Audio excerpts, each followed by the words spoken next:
This is a fan-generated show. If you would like to support us, please go to jamieglazov.com, and also don't forget to subscribe to our YouTube channel. All your support is greatly appreciated. Good evening. Welcome to the Glazov Gang. Tonight we have a very special guest, Keri Smith, a former social justice warrior, and our topic this evening is leaving the social justice warriors cult. Keri Smith, welcome to the Glazov Gang. Thanks for having me, Jamie. It is an honor to have you here. Keri, quite an article you wrote. It was all over the internet. It was called On Leaving the SJW Cult and Finding Myself. I have to say I was very, very impressed. There was a lot of courage in that article, a lot of nobility, and you said many, many profound things. Now, you used to be part of, I guess it would be fair to call this a cult. Keri, let's just begin with this. In general, why did you leave? Well, I wrote the piece because it's hard for me to answer that question. I'm trying to think of the best way to do it. I've been undergoing a pretty radical change in my systems of belief, like the whole way I look at the world and myself. And part of that has to do with politics. And so I've been writing a lot privately to try to help myself understand and sort, these thoughts I've been having. And I wrote the piece in an attempt to kind of not only help articulate what I was thinking to myself, but maybe to some of my friends who've been questioning why I'm sharing different kinds of articles on social media,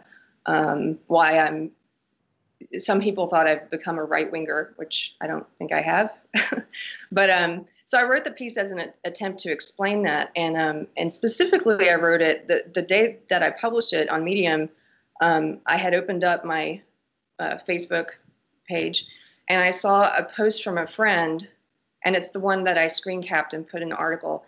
And it was just really hateful. It just started off, kill Trump, kill Ivanka, kill Barron, it just was a list of like 7 people.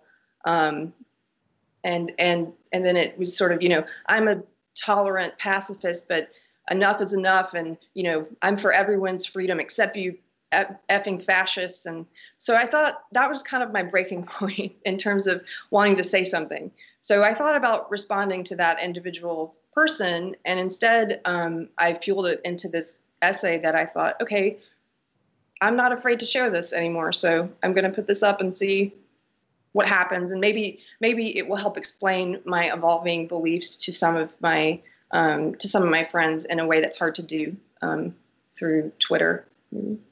Well, absolutely, Keri. And, you said something there as well in terms of that, even the notion that you might be right-wing in terms of the left. Now, you and I might not agree on everything here, but in terms of, where we would agree on many segments of the left, this is actually the death of a human being. There are many people on the left, once you become right-wing, you're excommunicated and dehumanized. Is that also what you found? Oh, yeah. I mean, and I talk about in the article sort of, I've been thinking a lot about what pushes people to do horrible things to other people. And it seems to me that the first thing that has to happen is you dehumanize the other person. Yeah. And so I feel like this, and to be clear, I'm talking about a very specific part of the left, not all of the left. In fact, I had conversations with liberal friends who they don't see the kind of hateful stuff that I've been seeing. And so I partially wrote that for them so they could see, like, this is what my little sliver of the liberal echo chamber looks like. And if you're not seeing it yet, I think you will be seeing it soon because it's growing. Yeah. And part of what is bothering me about it is that this part of the left has already dehumanized right-wingers. Like they've already, but now they're starting to dehumanize people on the center and people in the left who don't fall in line with this particular ideology. And so, Keri, before we move forward, we talked a little bit before the show. My belief is that it is the very core of the Marxist socialist idea, the very core of the left that causes all of this. And you are saying that it's part of the left and that you still consider yourself on the left and that this is just a branch of the left. And we can agree to disagree, just exchanging ideas here. And so, Keri, but definitely in your experience and, many profound things you wrote in that article, that in that branch of the left that you found yourself on in your experience, you basically see an echo chamber. And whenever that echo chamber is broken, you use the analogy of the blasphemy laws in Islam, of the apostates, that in many ways in the SJW community, you found that it's the same thing. Once you break that echo chamber, there's a form of blasphemy laws where humans are dehumanized if they don't agree, correct? Absolutely. I mean, I use that word cult for a reason, because I truly feel like I'm leaving a cult. And this ideology, it's a lot like a fundamentalist religion, I believe. There are certain rules. There's original sin, is the whole concept of having to apologize, not really apologize, but there's this thing that happens in conversations with SJWs where, like, because you're a man, Jamie, I can automatically say, well, the reason you disagree with me is because you're a man and you need to check your male privilege, So you have to admit to your male privilege. You have to admit it to me and to everyone. That's kind of like the idea, in my mind, of original sin. You have to admit and confess to this. And so I think there are a lot of things about it that reminded me of, I actually grew up in a fundamentalist religion. And I left that. That was my first big transformation in thought when I was young. So there are a lot of things about it that remind me of a religion. And yeah, if you say one thing out of line, if you think the wrong thing, if you say the wrong thing, it's blasphemy. You're tossed out. You're a bigot. Yeah. Keri, you can just imagine my experience in academia. In my PhD studies, I was very open about liking Ronald Reagan and the United States. And I will tell you that I would be getting close to the graduate studies department, and everyone's talking, everyone's laughing, everything's going on. And I walk in and the place just goes dead silent because the evil one has shown up. But this is another story, but it's connected to your experience. Keri, so I observe what's going on in academia. I spent 10 years there. I'm very well aware of what's happening there. But you can educate me and us in terms of some of this new stuff going on, because this is just, it's kind of horrific what's going on now. There's these safe spaces. Now it's some places white people have to go home for the day. And now also this check your privilege stuff, where you're guilty already before anything, just like the kulaks are guilty in the eyes of the Soviet regime, or Jewish people are already guilty in the eyes of Islam or the Palestinians. But educate us, just tell us very quickly, when they say now check your privilege, you are already guilty, let's say, because if you're white or if you're male, you're already a guilty person, correct? That is the lazy way that a lot of SGWs avoid engaging in dialogue. I think all of these concepts, I still consider myself a liberal. I absolutely believe that that white privilege is a thing. I believe we all have different privileges and that we're all marginalized in different ways. That's sort of obvious to me. But what I don't like is that a lot of these terms that used to mean something, like the first time I heard the term mansplaining, I understood what it meant. It meant, a guy telling me something that I already know, but in a condescending way because I'm a woman. So I've been mansplained to, for example, about how to shoot a gun. Well, I know how to shoot a gun. I do handgun training. So I don't take a great offense to it when a guy does that, but I understood what that term meant. Well, now mansplaining is used anytime you disagree with a woman can say to you, you're mansplaining to me. In fact, I had someone on Twitter tell me I was mansplaining to them, and I'm a woman. I'm just disagreeing with you. Right. So now you're mansplaining if they disagree, right? Now, you also mentioned gaslighting. What is this accusation? So gaslighting is another term that I believe used to be useful and is now being abused as a way to end conversation. Gaslighting, it originated from the film. It's basically when someone tells you that what you're perceiving, what's actually happening, is not happening to you. So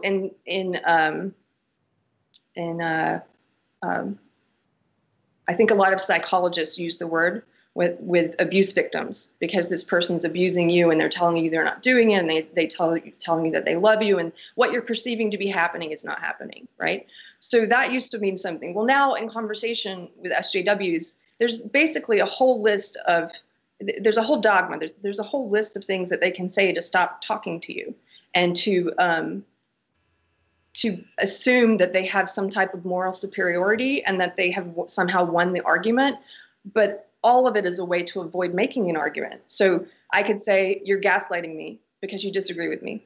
Okay. But it depends on you being it depends on this system of oppression that they view is everything through this lens of oppression. Because you're a man, you're my oppressor. Therefore, I have the upper hand in any conversation with you. And so, Keri, for instance, in terms of Trump, and you write about Trump and this demonization of the people who support him, just very quickly, for instance, the producer of this show, Annie Cyrus, she was a child bride under Sharia. She escaped. She knows what Sharia law is. She studies very, very carefully throughout the years of how Sharia is entering the U.S., what Obama and Hillary did in terms of facilitating Sharia, how it makes us vulnerable to jihad. She's concerned about those things. So am I, because we love America. My family escaped the Soviet Union. What I saw Obama doing and what Hillary was planning to do was to return this country to those principles. I want to defend this country from that because I love this country the way that it is. Now, I'm not trying to convince you of anything here. It's just that Annie and I are considered Nazis and fascists. And this is news to us because we're kind of concerned about what I just told you. Now, in your article, you write how 63 million Trump voters are, and we're part of his supporters, are just written off as Nazis, just period. And it's okay to target us with physical violence. Just share some of your thoughts on that, how anybody that's for Trump, it just means they're a Nazi, and they're not, maybe, it's news to me because I just said Annie and I are actually concerned about other things. Yeah, I actually got into a discussion with someone, again, I maybe should have avoided it, but someone who, I see a lot of people in my feed, in my timeline now, defending the use of physical violence as a response to speech. So there's this thing that's happening within this SJW ideology where I don't know if people are consciously aware that they're doing this, but there's an attempt to turn speech into violence and violence into speech. So whenever you see any of these speakers, controversial speakers on college campuses who are being canceled, oftentimes if you start to listen, you will hear the reasons why the students say they're trying to censor these speakers is because what they have to say is violent. It's violence. In doing this, it's a way to seek to justify actual physical violence as a response to those ideas. And so I was in a discussion with someone about this, and they were defending the use of physical violence. They were defending punching Nazis, which I've seen is a big thing that that people on this part of the left have been talking about lately. And the problem with that, as I see it, is that if you say it's okay to punch Nazis, but you're also broadening the definition of Nazi to include half of the country, then right. You're justifying physical violence. Where do you stop? At what point do you stop saying, these are people it's okay for me to punch because their ideas are wrong? And so in that very discussion with the person defending the use of physical violence against Nazis, they also called all Trump voters Nazi sympathizers. And you were talking about the kulaks earlier. It made me think of they're pod kulaks now, right? Like the kulak sympathizers. These are you're writing them off as you're dehumanizing them. You're basically saying it's okay to target them for actual physical violence because their opinion makes you feel bad. Right. No, absolutely. Keri, I hope I'm not mansplaining here in terms of what I'm about to say. It's just from the whole time. Probably, but this just from one person to another is that there was a tremendous amount of respect that I had when I read your article and for you because let me just very quickly say that as the editor, for instance, of Front Page Magazine over the years, there have been people that have written and said, hey, listen, can you just use a pseudonym, please, for me because I'm in academia or I'm here. I'll literally lose my job if I'm not a leftist. And this says something about the left. And I don't necessarily want to be critical of those people. They have families, they have jobs, but they will not just be shunned. They may lose their career and their job. It's that serious, and you know that situation. So I've observed this over the years. I have had people come up to me and say, Jamie, can you just leave me alone for a few years? Like I'm kind of in the Hollywood crowd right now, or I'm going to university and I just don't want to talk about politics with you in front of my friends because I agree with you on everything, but I kind of want to be in with them. And so we know what this means in terms of the left and in your viewpoint, these branches of the left. But in your article, you said that you came to the point where even if you lost friends and even if you lose jobs, you're still going to speak and try to find the truth. And I just want to say that that's quite a courageous thing to do and to say. What made you make that decision as opposed to some people who want to hide? Well, I would say I wouldn't call it courageous exactly. I just woke up one day and the fear was gone. So I had the fear for a long time. I absolutely understand it.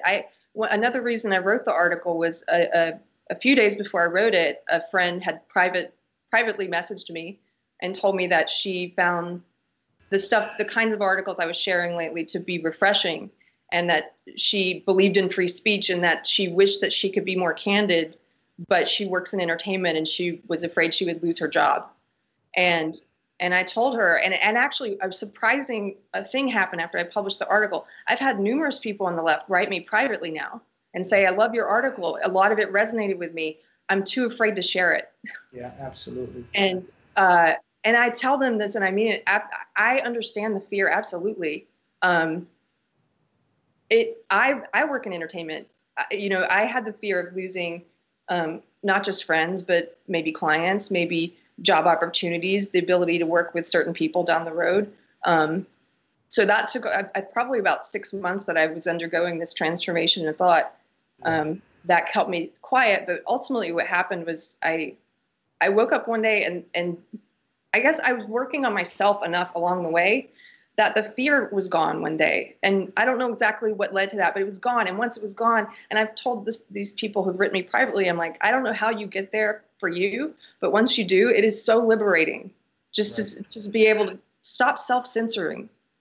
No, absolutely, Keri. I wish we had another hour to talk, but there was let's finish with this, though, because almost every sentence of that article was very piercing and profound in its own way, because at one point, now I'm not sure if you stole this from Michael Jackson, Man in the Mirror, but instead of trying to fix others, you write, these days I try to focus on improving myself. The Man in the Mirror remark was just my attempt at a sense of humor. But Keri, this is crucial here, because in terms of the left, or many segments of the left, as you would argue, there's a lot of finger pointing. There's demons and evil everywhere, and we're the saviors. We're going to create paradise on this earth. These people like Trump and his supporters, they've got to be moved out of the way. But you came to the point where you believe that you got to take a look in the mirror first. Absolutely. And I just want to say, I know we have to wrap up, but over the course of this long period of time that I've been sort of evolving in thought, a couple of different people that I read really kind of were significant to me. One was Eckhart Tolle. I avoided reading The Power of Now for a while because I thought it sounded pretty cheesy. And when I read it, it was one of the biggest blessings of my life, because it's all about fixing yourself. Another person that I feel like whose lectures really helped me was Professor Jordan Peterson, who I know you've had on your show. And so, as he would say, sort yourself out. It's a much harder endeavor to try and live the beliefs that you claim to have. So if you claim to be a person who believes in equality and peace and love, but you're out there spewing toxicity every day, you're living toxicity, you're not being the change that you want to see. So it's much harder to fix myself. I think it's a cop-out. People, they want to go out and fix everyone else because it's too hard to work on themselves. Absolutely. You know, David Horowitz in his memoir, Radical Son, I mean, this book changed a lot of people's lives. I can just say one day perhaps you'll take a look at it. But he writes about this excruciating journey out of the left. And it's very telling whether you agree with everything that he says or not. But I recommend it to you and to everyone. A very powerful memoir on leaving the left and how he did it and what it meant. Before we go, Keri, perhaps a final thought? There's so much that I want to say. It's just going to take. My final thought would be, you know, Jordan Peterson has a quote, and I'm going to butcher it, but it's like, you know, who are you to be telling other people how to run the world when you haven't even made up your bed? I don't know if that makes sense, but it's sort of like, you know, take care of you first. Make sure your own house is in order. And so, yeah, that's it. Make sure you're living the way that's in a way that's aligned with what you say you believe in. Absolutely. You know, Paul Johnson in his book Intellectuals, and he exposed how all these leftist intellectuals and all their dreams and all their pontifications, and yet the ingredients of their private lives couldn't stand any scrutiny whatsoever. So I think you're getting into that as well, right? Probably, yeah. I think it's really hard to, it's an exercise. It's like physical exercise. You can't just do it once and say, oh, okay, I'm physically fit now. I never have to exercise again. Right. You know, you have to exercise having compassion for people who have different opinions than you. And it's hard. I fail at it all the time, and I try to practice it every day now. And it's difficult. It's funny. I fail at it lately. I fail at it with SJWs, with friends. It's easier for me now to have conversations sometimes with people on the right or in the center than it is with people in my home on the left, because the conservatives have somehow become more liberal than liberals. Well, Keri, perhaps you're engaging in mansplaining to these liberals. So, you know, I know. Keri Smith, what an honor to have you on the program. I hope you'll come back, and I hope you don't get into too much trouble for being on the Glazov Gang. Thank you for having me, Jamie. And thank you, ladies and gentlemen, for joining us tonight. Make sure that you look up Keri Smith on Leaving the SJW Cult and Finding Myself. Very powerful article. Make sure you read it. And if you like this show and appreciate what we do, please go to jamieglazov.com to support the show, and make sure you're subscribed to the YouTube channel of the Glazov Gang. Good night.